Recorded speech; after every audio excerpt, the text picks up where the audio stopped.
अस्सलाम वालेकुम, मैं हूं आपका दोस्त मियां मोहम्मद अरसलान और आप देख रहे हैं अरसलान टेक यूट्यूब चैनल। कैसे हैं? उम्मीद है खैरियत से होंगे, ठीक ठाक होंगे। आज की इस वीडियो में हम बात करेंगे कि जो हमारे पास जो हमारे इन्वर्टर एसी होती हैं, ये बहुत सारे यूनिट्स में जो ये वाला हमारा सीज़न अभी जो गुजर रहा है, इसमें ये बहुत ज़्यादा कंप्लेंट्स आई हैं, बहुत ज़्यादा सवाल पूछा गया है कि जो हमारा इन्वर्टर एसी होता है वो अपने फुल स्पीड पर नहीं जाता, यानी कि अपने पूरे RPM के ऊपर वो नहीं चलता, जिसकी वजह से क्या होता है कि कूलिंग प्रॉपर नहीं होती, या फिर थोड़ी देर ऑन होने के बाद हमारा यूनिट जो है वो ऑफ़ हो जाता है या ऑटोमेटिकली ऑन ऑफ होता रहता है और पूरी पीक पे भी नहीं जाता, तो जिस वजह से कूलिंग प्रॉपर नहीं होती और कस्टमर भी सेटिस्फाई नहीं होता। तो आज की वीडियो में हम डिटेल के साथ जानेंगे, सीखेंगे और समझेंगे कि हमारा जो ये वाला प्रॉब्लम है, जो बिलखसूस ये जो प्रॉब्लम है ये इन्वर्टर एसी के अंदर है। जो सादा एसी हमारे होते हैं उनके अंदर ये प्रॉब्लम नहीं आता। सादा एसी को हम जैसे ही ऑन करते हैं तो उसका कंप्रेसर जो होता है वो 2-2.5 सेकंड के अंदर अंदर अपनी पूरी पीक स्पीड के ऊपर चला जाता है। लेकिन जो हमारा इन्वर्टर एसी होता है इसके अंदर जो टेक्नोलॉजी यूज़ की गई होती है वो ये होती है कि ये हमारे करंट को जब स्पीड मतलब कि जैसे हमारा यूनिट स्टार्ट होता है, जैसे ही कंप्रेसर हमारे को PCB बोर्ड जो है वो सप्लाई देता है, तो कंप्रेसर की जो स्पीड है ये वेरिएबल होती है। इसमें ना जो हमारे सादा यूनिट्स होते हैं या सादा एयर कंडीशनर जो होते हैं उनके अंदर जो कंप्रेसर होता है उसके फिक्स जो है वो स्पीड होती है, एक ही स्पीड के ऊपर उसने चलना होता है। जबकि हमारे जो इन्वर्टर टेक्नोलॉजी है इसके अंदर जो कंप्रेसर यूज़ किए जाते हैं, इनके अंदर जो कंप्रेसर होता है वो वेरिएबल फ्रिक्वेंसी में यूज़ किया जाता है, यानी कि उसकी जो स्पीड है अप और डाउन कूलिंग के हिसाब से अप भी होती है और डाउन भी होती है। यानी कि जब हम कमरे में हीट ज़्यादा है और आपने यूनिट को स्टार्ट किया है तो ये एकदम से चलेगा और ऐसा ऐसा अपनी स्पीड को बूस्ट करेगा और पीक पर जाके थोड़ी देर स्टेबल करेगा, और आपका कमरा जैसे ही थोड़ा कूलिंग आ जाएगी, कमरा आपका ठंडा हो जाएगा या आपने जो भी टेम्परेचर सेट किया वहाँ पर जाने के बाद ये ऑटोमेटिकली अपनी स्पीड को डाउन करेगा। और इसी वजह से क्योंकि ये अपनी स्पीड को डाउन कर लेता है, इलेक्ट्रिसिटी फिर कम कंज्यूम होती है और आपका बिल भी कम आता है। तो ये प्रॉब्लम क्यों आ रही है, तो इस प्रॉब्लम का आज सद्देबाब करेंगे, इसका हल करेंगे और डिटेल में जानेंगे, सीखेंगे और समझेंगे कि हमारा जो ये प्रॉब्लम आ रही है ये क्यों आ रही है। तो इस प्रॉब्लम को प्रैक्टिकली भी मैं इंशाल्लाह आपके साथ डिस्कस करूंगा। अभी आपके साथ एक इन्वर्टर यूनिट में खोलूंगा और आपको चेक करवाऊंगा कि कहाँ पे ये प्रॉब्लम होती है। लेकिन जितने भी हमारे मैकेनिक्स दोस्त हैं तो उनके लिए ये वीडियो मतलब कि मैं आपको कुछ डिटेल्स अभी वीडियो में बता देता हूँ कि सबसे पहली चीज़, जब हमारे इन्वर्टर एसी में इस तरह से प्रॉब्लम आ रही होती है तो आप सबसे पहली चीज़ होती है जो हमारा कंडेंसर होता है, जो आउटडोर होता है, उसको चेक करें। अगर तो वो बहुत ज़्यादा डस्टी होगा, गंदा होगा, और सेम कंडीशन अगर इंडोर और आउटडोर दोनों यूनिट्स मतलब कि हमारे डस्टी हैं, गंदे हैं, तो भी ये प्रॉब्लम आएगी। दूसरी चीज़ ये होती है कि बाज़ टाइम हम पानी के साथ यूनिट को वॉश कर देते हैं सादा पाइप के साथ, तो जो ये इन्वर्टर यूनिट जितने भी हैं या पहले भी जो यूनिट आ रहे थे इनके अंदर जो कंडेंसर होता है उसमें डबल लेयर होती है। डबल लेयर में 3-3 लेयर्स भी होती हैं, ठीक है। तो वो लेयर्स के अंदर क्या होता है कि डस्ट, मिट्टी और कुछ पार्टिकल्स जाके जम जाते हैं, एक आप कह लें कि तय बना लेते हैं, जिसकी वजह से जो विंड क्रॉस होती है वो सही तरह से नहीं होती, जो हमारी मतलब एयर की सही क्रॉसिंग नहीं होती, उस वजह से फिर क्या होता है कि हमारी ये प्रॉब्लम शुरू हो जाती है। तो यूनिट को प्रॉपर वॉश करें और कार वॉशर के साथ वॉश करें, ताकि डिटेल में जब आप वॉश कर लेंगे तो फिर आपको अगली जो प्रॉब्लम होगी वहाँ तक पहुँचने में आसानी होगी। सबसे पहली चीज़ जो इस कंडीशन में आपने चेक करनी होती है वो यही चेक करनी होती है कि आपका यूनिट ज़्यादा डस्टी ना हो।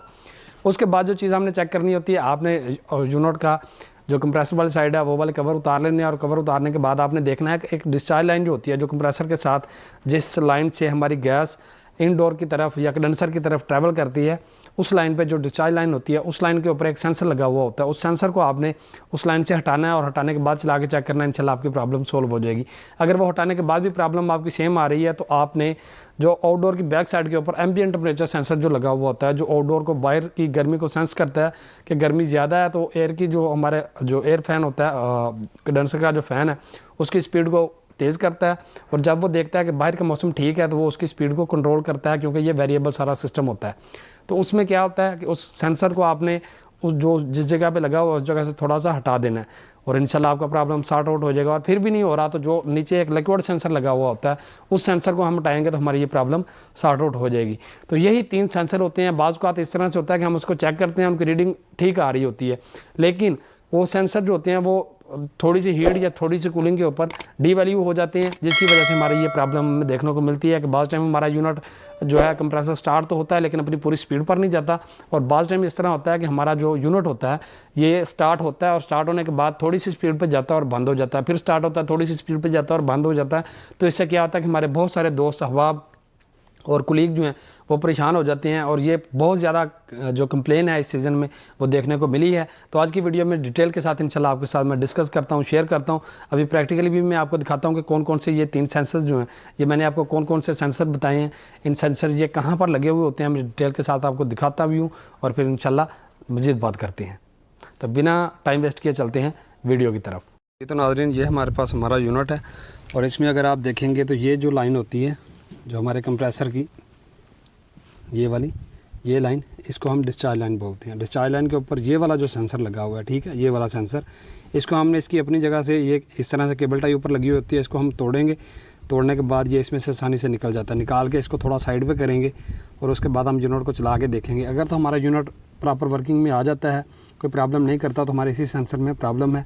इस सेंसर को आप रिप्लेस कर देंगे, ये आसानी से मार्केट से मिल जाता है। तो ये हमारा जो प्रॉब्लम होती है ये सॉर्ट आउट हो जाएगी। इसी तरह से जो दूसरा हमारे पास सेंसर होता है वो होता है हमारा एम्बिएंट टेम्परेचर सेंसर। और वो किधर होता है, ये जो सेंसर होता है इसको हम एम्बिएंट टेम्परेचर सेंसर बोलते हैं। सही है, ये आप देखेंगे ये बिल्कुल जिस तरह का सेंसर हमारे इंडोर के अंदर लगा हुआ होता है, ये वही सेंसर है, बस उसके ऊपर उसी तरह का सेंसर है, लेकिन उसके ऊपर ये पाइप चढ़ा हुआ है। ठीक है, तो इस सेंसर को, क्योंकि ये इस तरह से इसका साथ अटैच होता है कंडेंसर के, ये वाला कवर हमने हटाना है। कवर हटा के इसको हम थोड़ा सा इस तरह से साइड पे करेंगे, और फिर से हम अपने यूनिट को चला के देखेंगे, तो इंशाल्लाह ये प्रॉब्लम हमारी हल हो जाती है। और अगर फिर भी नहीं हो रही होती, तो ये जो हमारा कंडेंसर जहाँ से जाके हमारा कंडेंसर आगे यहाँ पर जो लिक्विड लाइन होती है, ये जो छोटे वाला वाल होता है, इससे पहले जहाँ पे हमारा सस्पेंशन का सेटअप या कैपिलरी ट्यूब या सस्पेंशन वाल जो भी लगा हुआ होता है, उससे पहले यहाँ पर ये बिल्कुल आखिरी रोड के ऊपर एक ये वाला सेंसर भी लगा हुआ होता है। ठीक है, इसको हम बोलते हैं कोयल सेंसर, ये वाला। ठीक है, इस सेंसर को भी हम अपनी जगह से उतार देंगे, और तीनों को अपनी जगह से हटा के हम यूनिट को चला के देखेंगे। तो इंशाल्लाह हमारी, पहले तो बारी बारी हटा के देखेंगे। अगर बारी बारी हटा देने से ये हमारी बारी बारी हटाते जाएंगे तो हमें एग्जैक्ट पता चल जाएगा। और अगर फिर भी प्रॉब्लम हमारी जूं की तूं है, तो तीनों को हटा के फिर हम चेक करेंगे, तो इंशाल्लाह ये जो हमारी प्रॉब्लम होती है ये हल हो जाएगी। ये क्योंकि इस दफ़ा इस सीज़न में एक तो टेम्परेचर बहुत ज़्यादा है, फिर आपको पता है कि गर्मी है, तो गर्मी में क्या होता है कि प्रॉब्लम आती है, तो फिर वो काफ़ी सीरियस हो जाती है प्रॉब्लम। या उससे फिर क्या होता है कि बहुत टाइम भी बहुत ज़ाया होता है, और जो कस्टमर होता है वो भी परेशान हो जाता है, और दोबारा जो है हमें काम नहीं देता। तो अपने काम को प्रोफेशनल बनाएं।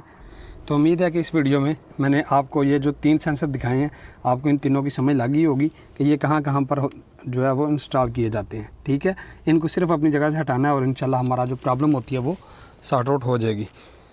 जी तो नाज़रीन, आज की वीडियो में हमने डिटेल के साथ सीखा, समझा और जाना। वीडियो के ज़रिए भी प्रैक्टिकली भी मैंने आपको कुछ चीज़ें गाइड की कि जो बेसिक 3 सेंसर होते हैं हमारे, वो कौन से होते हैं जिनमें प्रॉब्लम आ जाती है या वो डीवैल्यू हो जाती हैं, और उसके बाद ये प्रॉब्लम आना शुरू हो जाती है, और उनको जब हम क्लियर करेंगे वो वाली प्रॉब्लम हमारी ऑटोमेटिकली सोल्व हो जाती है। तो डिटेल के साथ आज की वीडियो में हमने अल्हम्दुलिल्लाह इस चीज़ को सीखा और समझा। और फिर भी अगर किसी दोस्त को समझ नहीं आई, कि कोई बात ऐसी जो मैं बताने वाली रह गई या मैं बताना चाह रहा था लेकिन नहीं बता सका, तो आप कमेंट बॉक्स में अपनी जो है राय उसका इजहार ज़रूर कर सकते हैं।